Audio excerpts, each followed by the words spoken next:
more rings. We're gonna reset.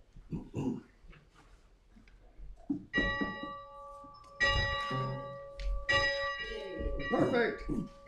So the key of D flat. Morning has broken. Morning has broken like the first morning. Blackbird has spoken like the first word. Praise for the singing, praise for the morning, praise for them springing fresh from the Let's start over with verse 1 again. Okay. Morning has broken like the first morning. Blackbird has spoken like the first bird. Sing it out. Praise for the singing, praise for the morning, praise for them springing fresh from the word. Sweet their wings do fall, sunlight from heaven, like the first dew fall on the first grass. Praise for the sweetness of the wet garden, spring in completeness where its feet pass. Mine is the sunlight, mine is the morning, born of the moonlight, heated so plain. Praise for relation, praise every morning, God's recreation of the new day. Praise with elation. Praise every morning. God's recreation of the new day. That's what we just sang. And I interpret those words to mean that the universe, God, if you will, is bringing us yet again a daily opportunity to create something worthwhile. A day filled with meaning and joy, or elation. Or if we choose, we can opt to wallow in misery because there seems to be so much chaos in the current world. Yet, morning has broken on a new day. And with this new day comes not only the refreshing realization that we have the ability to shape this day into whatever we want it to be. But not only can we do that now, we have enjoyed this ability every day of our lives ever since humans first arrived on this earth. So when you think about it, if we're not satisfied with what we have created so far, perhaps we need to get busy. Perhaps we need to get busy and change our mindset in order to create and see and feel that joy and elation that awaits us when we finally get our act together. Namaste.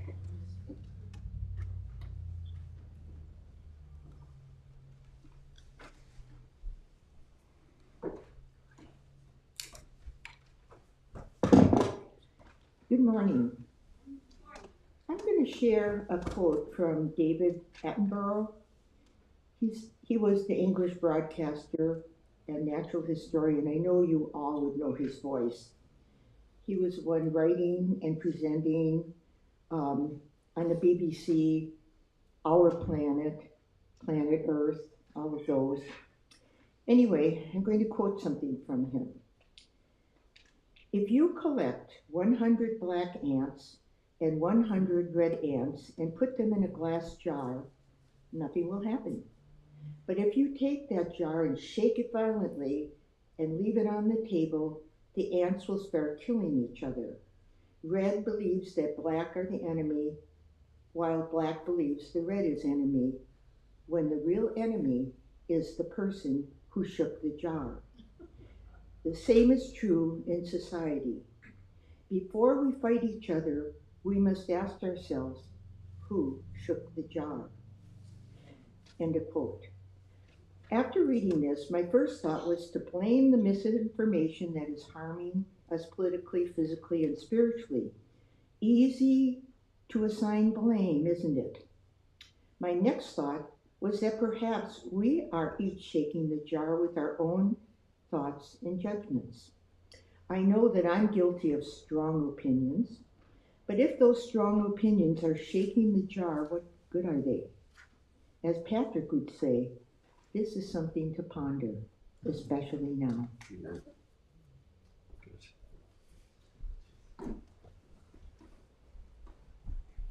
Thank you, Kelly. Well spoken.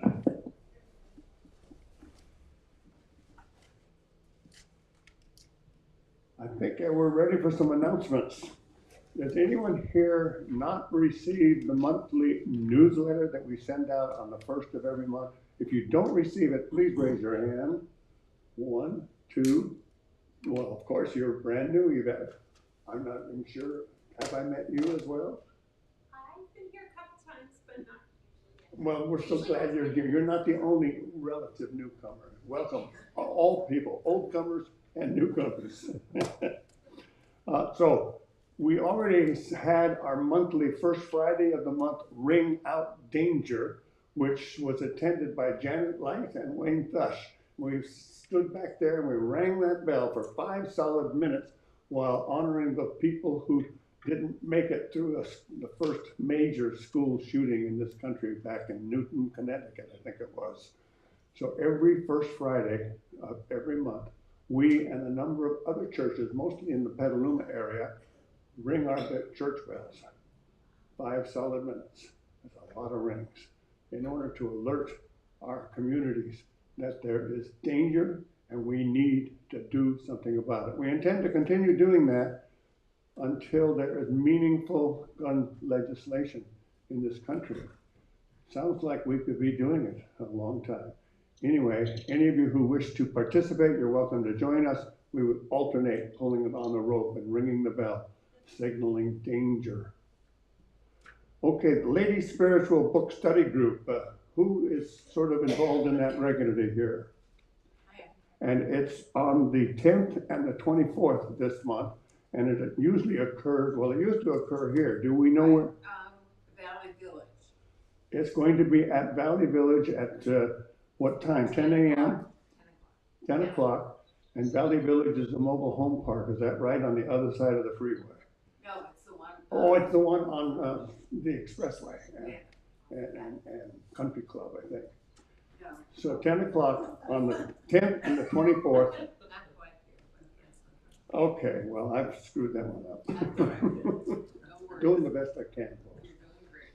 Now, we're going to have our monthly work party. I used to call it a work day, but apparently it's kind of a party. You have fun. Might as well have fun while you're doing work. And this month, we're going to, I guess, concentrate on the exterior, on the outside. And whereas last month, I think we did some interior work because the weather wasn't so wonderful. So that's on April 12th from 9 a.m. till noon. I believe that's a Saturday. And you're all invited to come and help clean up our grounds. Board of Directors meeting is scheduled for April 13th, 9 a.m. in the hall. You're not required to attend except board members ought to try. And you are invited to attend if you wish to do so, 9 a.m. in the hall. Healing Circle is going to start up again this month. It's been on hiatus for a little while. Going to be on April 14th and April 28th. And I think the plan is to have it every other week or twice a month anyway, from now through the summer months. As usual, when we finish our service today, a number of us will be meeting over in the hall for cookies, nibblies, coffee, tea, water, whatever, and communication and conversation. So you're welcome to join over there with those who will be there as well. I mentioned earlier the newsletter. As most of you know, I'm the editor of that newsletter. And I really do sometimes stretch to find things to put into it. And it would really help me if those of you who happen to take photographs of maybe the Ladies Spiritual Book Study Group or something else that's going on, or somebody, people that we know, you take photos and send them to me. I will use my judgment and include the ones that are most appropriate in the next newsletter that comes along. So if you have anything that you want to send, I would really appreciate the help. And you can send it to Wayne and Nancy T. This is the email address, Wayne and Nancy T at prodigy.net. Be a prodigy, prodigy.net. Okay, are there any other announcements?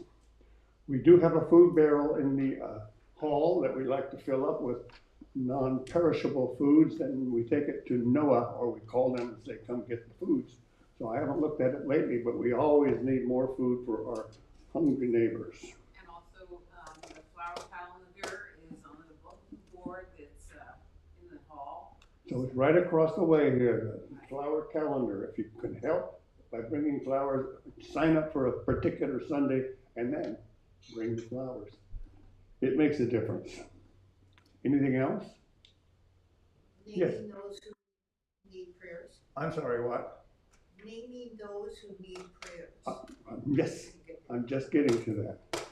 We try to take a moment at the end of the announcements to recognize that there are people amongst us and around us who need a helping hand. They're facing some sort of difficulty. Quite often it has to do with health. And we're going to continue that effort today. We're going to send out to those who we identify who are in need of our light, our love, our healing energies as they're facing their personal challenges. So what we would like each of us to do, or those of you who wish to speak out, say loudly so all can hear the name of anyone who you believe could benefit from this effort. And I'll start by naming my brother Craig. Gail, Mary, Ron, Charles, Paul, Ginger, Catherine, Cheryl, Chris, Harry, Mike, Think of all the people that this small group just identified to send their names into the universe for us to send out our healing light and our love and our energy. Let's take a few moments and concentrate on those folks and anyone else that comes to your mind who is in need of outside assistance.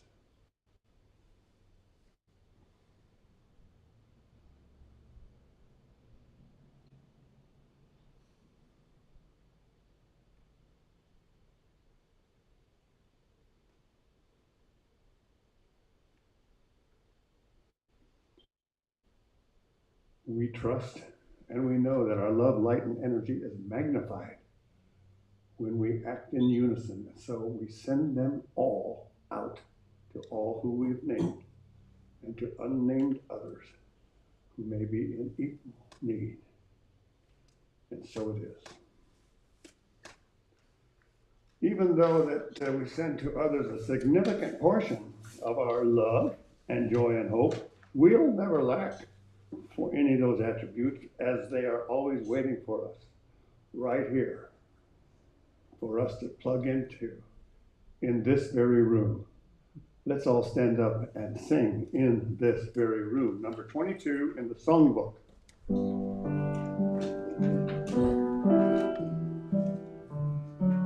The songbook is this one, Yvette. In this very room, there's quite enough love for one like me. And in this very room, there's quite enough joy for one like me. And there's quite enough hope and quite enough power to chase away any gloom. For a spirit, divine spirit, is in this very room. In this very room, there's quite enough love for all of us. And in this very room, there's quite enough joy for all of us. And there's quite enough hope and quite enough power to share wherever we go. For the spirit,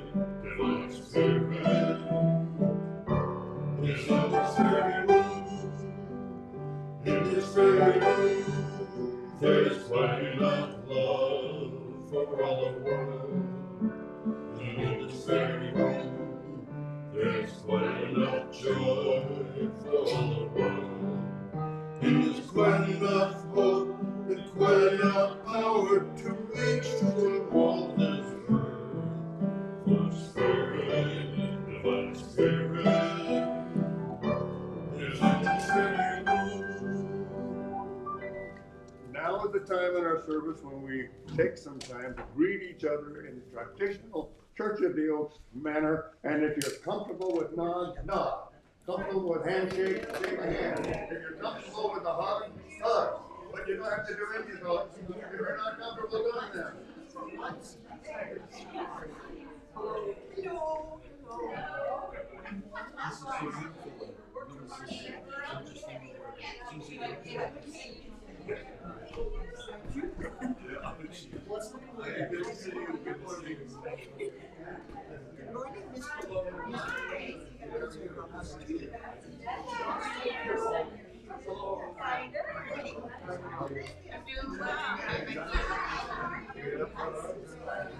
I'll let you get to TV.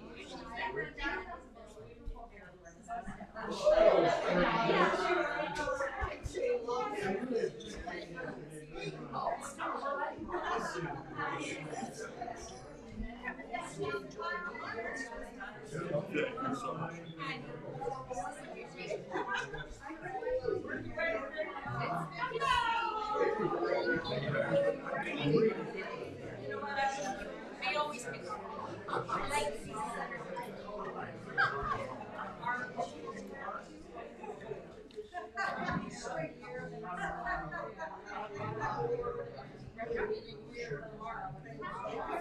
If you can.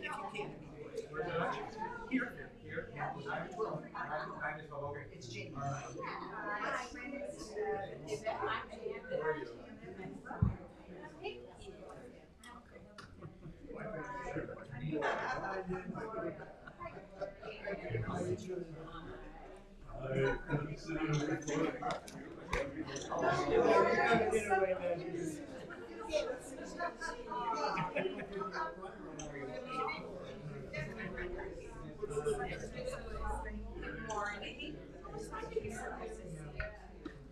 Oh, it's nice to see you.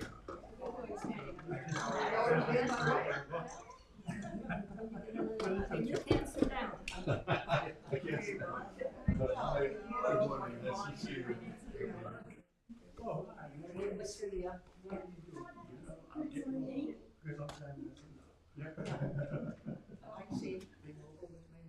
Oh, there you go. Hey, sure. We didn't have the same Catholic church when I was a kid. We didn't shake hands. Everyone was in their place. Oh, mine is gosh. You can cross that line.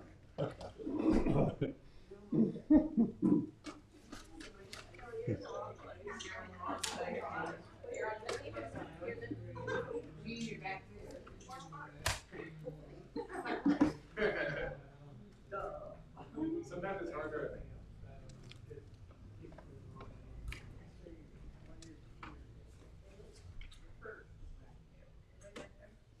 Well, today I am acting as what I call a proxy minister because our real minister, Patrick Michael McCarty, is taking one of his deserved 6 days off a year. The board realizes that that man puts an awful lot of his soul and his brain and his energy into this lovely place, and he deserves time off, so he's earned it. And yet, we still make him prepare the order of service, come early, turn on the heat. He does things even though he's not here for the service. So he gets relief from having to think about and plan and give talks, but he still has other duties that he accomplishes even when he's not here on a Sunday. So thank you, Patrick Michael McCarty. We miss you and we look forward to you returning next week. But in my real job here at church, I am the treasurer of Church of the Oaks. And so I am quite knowledgeable about the financial abundance that we here at church enjoy. And we continue to cover all of our expenses from the income that flows our way. And we generally have a slight surplus each month that we use for special events, unexpected repairs, and we have quite a few unexpected ones as well as expected ones.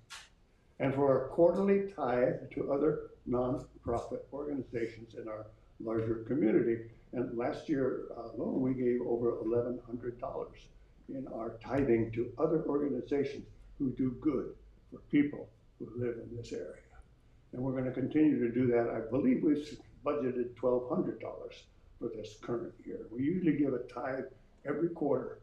We seldom give to the same organization more than once every couple of years, but we do repeat some. And then we all have our favorites, of course. So each board member gets to recommend, and then the board votes on which one we want to give our tithe to this quarter. So while we don't pass a collection plate in our Sunday services, you know that we do have a need for income because we've got expenses and we want to continue tithing to other organizations. But we do have in the back, if you've noticed, there's a basket. If you wish to donate something of your own volition, we're not going to pass a basket for you. But you may, if you wish, put something back there that you know will go to good advantage, not just for this church, but for the people who attend it and for the people in the community who don't make it here even. So we do count on and sincerely appreciate all donations, and there are quite a few of us who provide a monthly tithe to the church so that they can count on having at least a base of income. We want to keep Church of the Oaks a vital part of our community. So in the middle of your order of service, there is what we call an affirmation of abundance.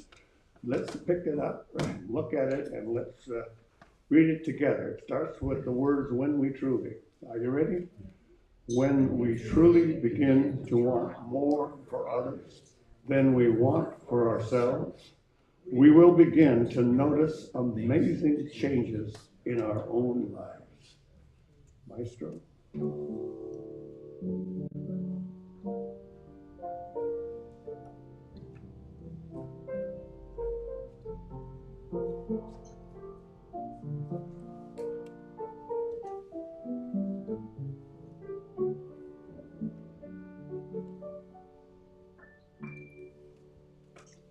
Thank you, Michael. As we prepare for our time of meditation, let us acknowledge that in this very room, the divine presence is with us and is a part of us. So let's sing from number 35 in the songbook, Surely the Presence.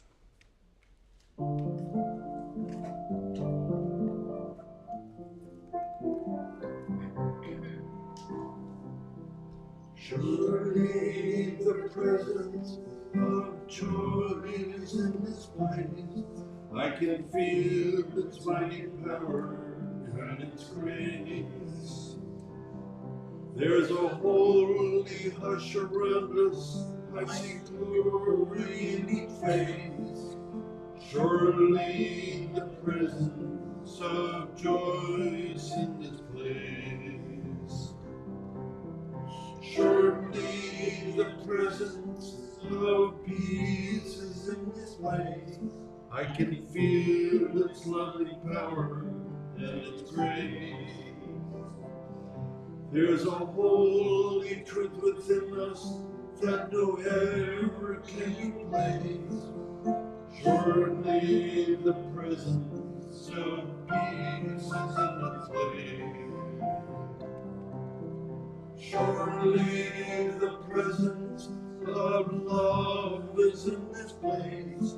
I can feel its tender power and its grace. There's a holy glow within us that nothing can erase. Surely the presence of love is in this place.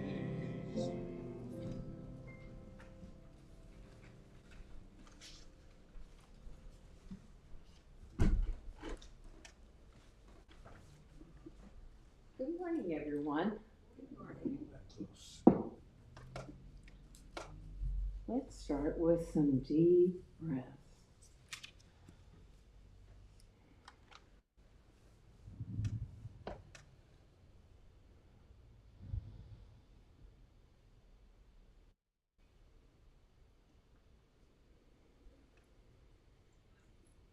And take a moment in your mind's eye. Imagine you have discovered a beautiful waterfall.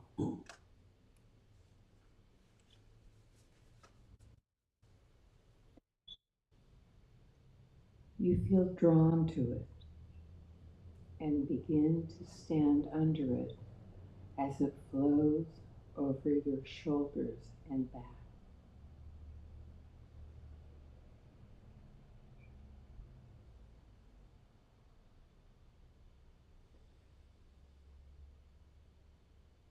Let it wash away any stresses or concerns.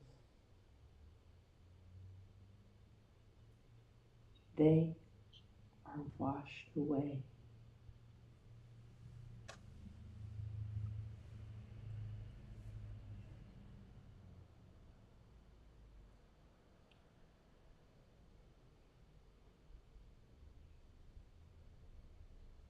Feel the joy of spirit filling up all that freed up space.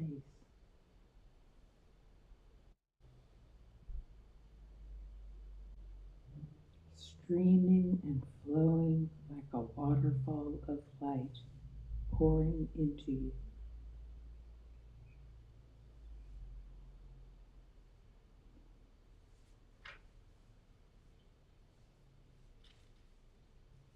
With every breath,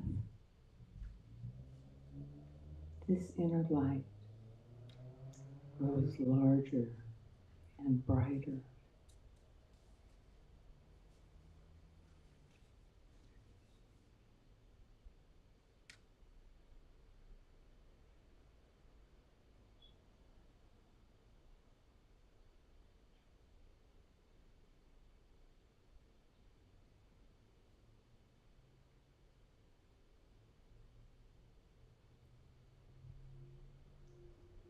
Let this light flow to all who need it here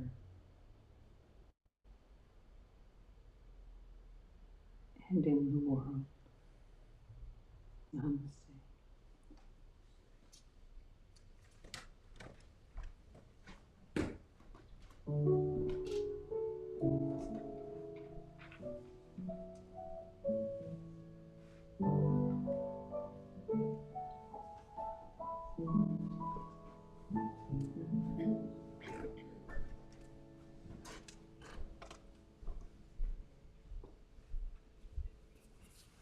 Thank you, Janet.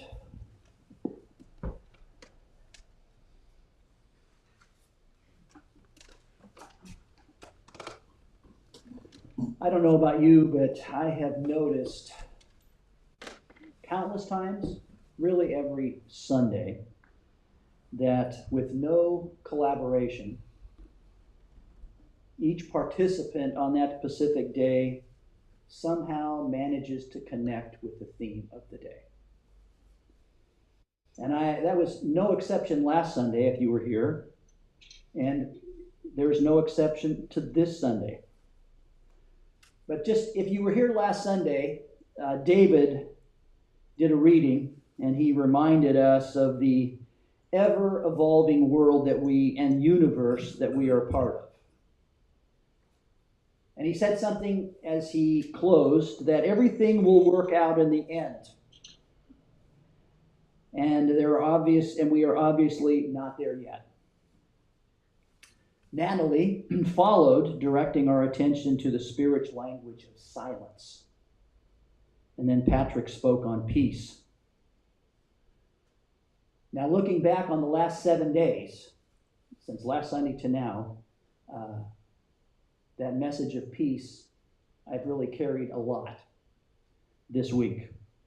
I don't know about you, but we are bombarded constantly And today I would like to move from peace and direct our attention to presence. A little different than peace. Every day there is something new, more unbelievable. My wife and I and Ron, and I don't know if some of you were there, but we went to downtown Santa Rosa yesterday afternoon for the protests. And I can say that there were probably at least 5,000 people down in Courthouse Square. It was really hard to move around down there. And on one hand, it was very inspirational. That's on the one hand. But on the other hand, I had to acknowledge that it was probably a display of toxic duality on the other. It reminded me just how absolutely divided we are as a people, as a nation. And if we had 5,000 counter-protesters there yesterday, I couldn't imagine what it would be like. That what is it going to take to bring our nation, our neighbors back together? And that is a real challenge. I know that we all face. But all of this can be a real distraction. Or, as Kelly said, someone is always shaking us up, shaking our jar. We're distracted, and it knocks us off balance. Being present in the moment has a lot to do with balance. Many of your quotes in your order of service today deal with that. One of them is Rumi, who said, life is a balance between holding on and letting go. And as I mentioned, we live in this intense information age. Every minute of every day, we're being told this or that, what to believe, and somehow we are supposed to be more knowledgeable as a result of all this information. How to make those choices of what I need to hold on to and what I need to let go of. All the great teachers, and I know that many of you, if not all of you, have investigated the great teachers, know that one major change is needed. How do we be present in the moment? The present moment, the right now moment, is the only moment that we're alive. The past is past. The future hasn't even happened yet. And it's in the moment that we make judgments. It's in the moment that we make our decisions. It's in the moment that we make responses. And there are times that we look back and we're amazed that we made a good response. And there's also times that we look back and I could have said that so much better if I just would have been more present in the moment at the time. But they stress this need. And this is the one thing that makes all other things happen at a deeper or more healing level. And we know, we can acknowledge that, boy, we do need to deal with each other at a deeper and more healing level. Knowledge is the gathering of information. It's what, I love this, the Buddhists call the 10,000 things, which is a very poetic way of saying getting our facts straight. However, if it has not yet become obvious, no amount of information will keep me or you in the present moment. We can't learn, we can't read our way into this state. My wife and I were on a cruise about a week or two ago. We were in the Netherlands and Belgium, and every morning, whether I'm home or on a vacation, I really like to get up early and get a cup of coffee and have my quiet reading time and try to have an hour of silent meditation time just to myself. And this was no different. And I can't remember exactly what I was reading, but this profound thought came to me, and it's I don't know, I have to say it's the first time it all came together, these two things. But that learning and sinning are two sides of the same coin. It just, now, you may have come to that a long time ago, but sometimes I can be a little slow. But really what it means is that if we're not making a few mistakes, if we're not taking risks, we're just not trying hard enough. You know, the spiritual journey is not being perfect. It's not doing everything right. Jana Kingsford has this quote: balance is not something you find, it's something that you create. It's mastering those 10,000 things can help us achieve balance. But presence, it's something more. It's really elusive. And I would like to think that it is something that I can and you can discover, but I think it's more likely that it's something that really discovers us. I'm at this reminded of what David said last week, that everything will work out in the end, and if things aren't working out, it's just not the end. We're just not at the end. A wise man once told me that there is no such thing as a free education. And getting back to what I said, there is something to be gained in the process that our learning, and you could substitute that word learning with just living life. Living life produces knowledge and what we put into our brain, what we gather, plus sin. And I know that can be an offensive word, and I use that word in its basic meaning, which simply is to miss the mark. That's what it means. That's the basic meaning of that word. But those two together produces something that's very valuable, and that's wisdom. As I look out amongst you, I realize there's a lot of collective wisdom in this room. There's a lot of life that has been lived. There's mistakes that have been made. But you put that together over time, and it does produce wisdom. You see, much of religion, and again, that can be a nasty word to some of us, but what I mean by that is just a structured path. It's not a bad word, and religion's not a bad thing. It's a structured path that we engage in, and sometimes we change that path. Sometimes that path runs to a point in our lives where, I need to change course. And I know many of you that I've talked to here today have had those moments where you've changed course. But much of religion teaches people is the this is and the that's, what to believe, and really a lot about those 10,000 things. And it's supposed to provide peace. And it can for moments. But peace, again, is another one of those elusive things, as Patrick alluded to and spoke to last week.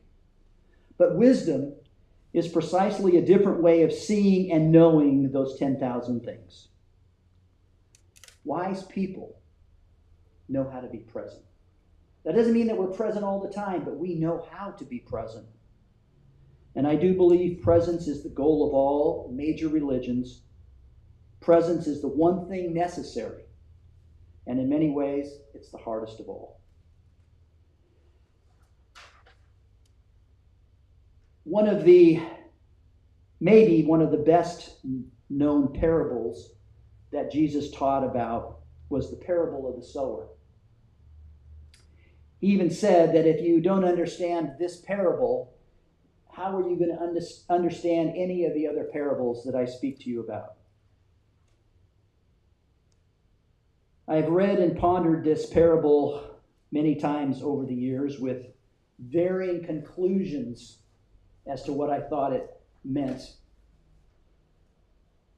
Another wise man once said, "We don't see things as they are. We see things as we are." That's profound.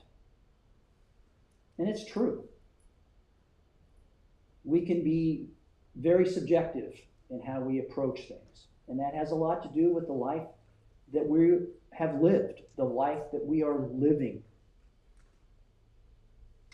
And it's that process of gaining knowledge about ourselves, put together with the mistakes, all the life that we put together, and we can come to a better understanding, or what some would just refer to as, we're starting to wake up more. But I have found this parable to be very helpful for me to see myself. And I would like to share some of those thoughts right now with you.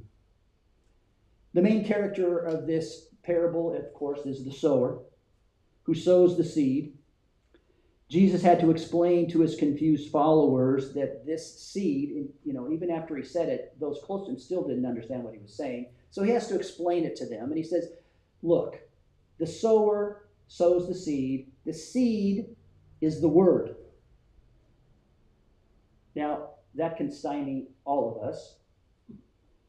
For a long time, that detail went right past me, but I began to look at this a little deeper, and I said, well, what is that word all about?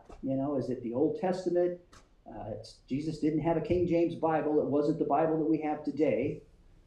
And, we can look at what was he talking about? And I would like to present this thought to you today.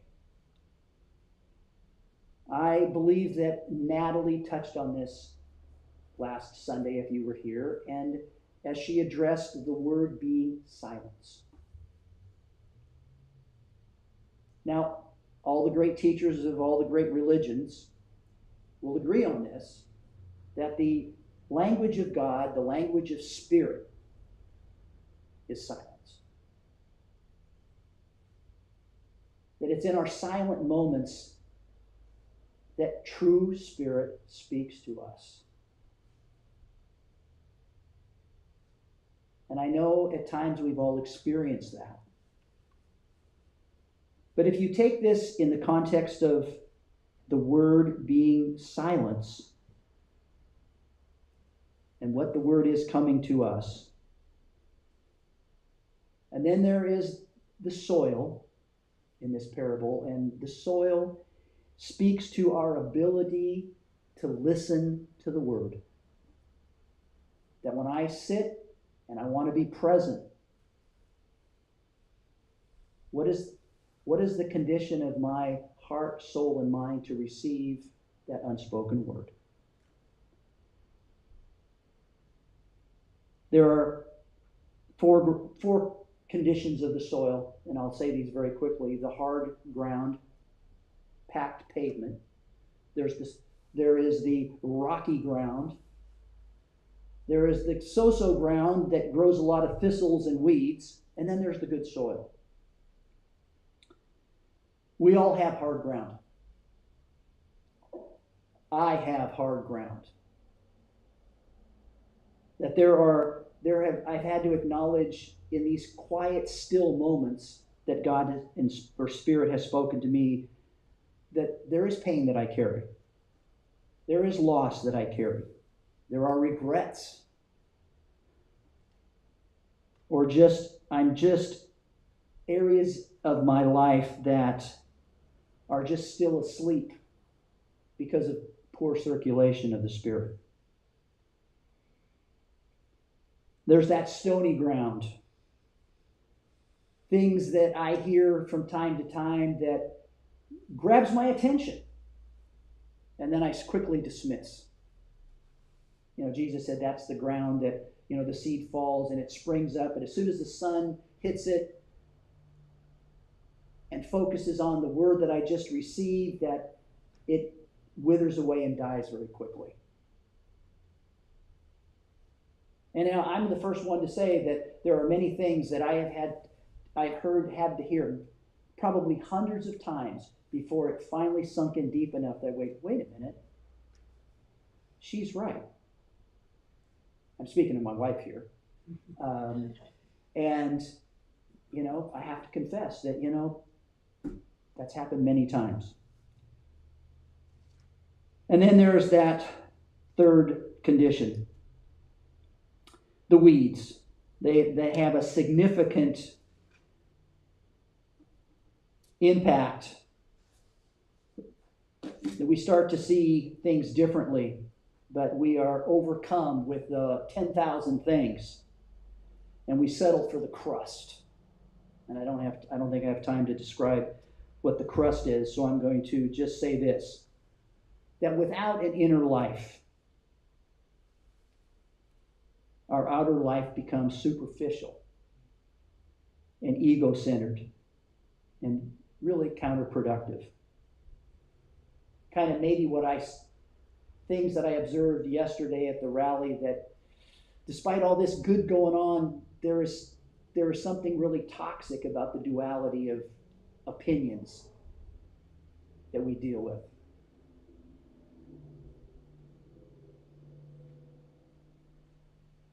I have to say, I probably lived many years of my ministry life in this condition. So focused on doing things for God that I really had been neglecting that inner side of part of me that really was going to make all the difference. But some seed, the word falls on the good soil, and it produces some 30, some 60, and some 100-fold. You know, we're not all 100% good soil. We all have elements of our lives that are all in process. And the process of contemplation or having presence all the time is a lifelong discipline. And I just encourage you to pursue and continue that discipline. And to know that there are days that we fail. There are days that we mess up, but it doesn't mean that we're losing ground.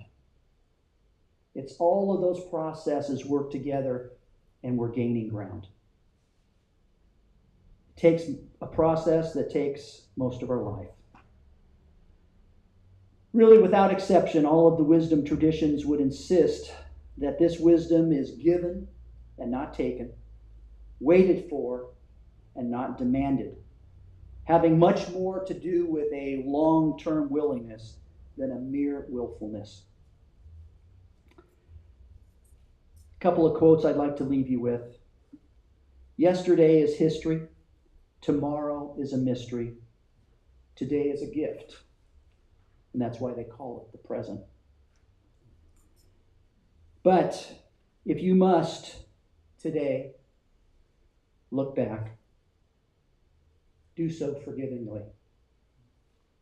If you must look forward, do so prayerfully. However, the wisest thing you can do is to be present in the present gratefully. I'll leave you with those three thoughts, and Wayne, I'll turn it back over to you to lead us in song.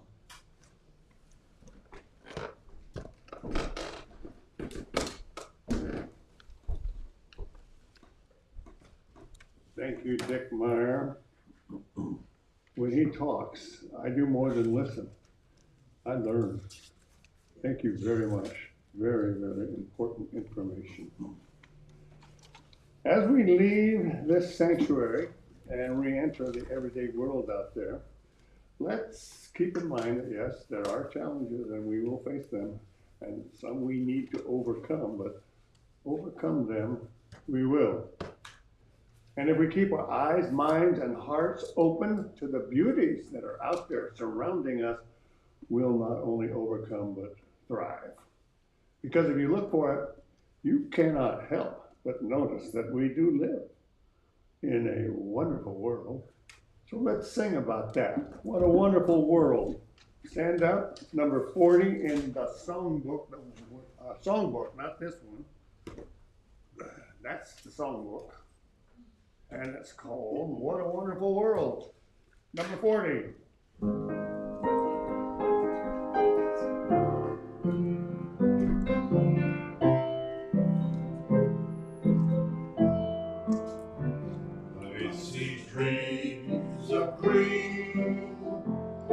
roses too. I see them bloom for me or you, and I think to myself, what a wonderful world. I see skies of blue, clouds of white, my blessed day in the dark, sacred night, and I think to myself, what a wonderful world.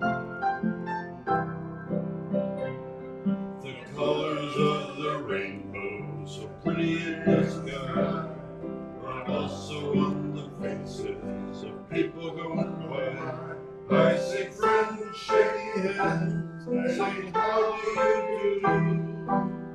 They're only saying, I love you.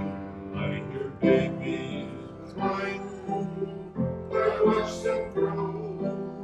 They'll learn much more than we'll ever know. And I think to myself, what a wonderful world. Yes, I think to myself, what a wonderful world.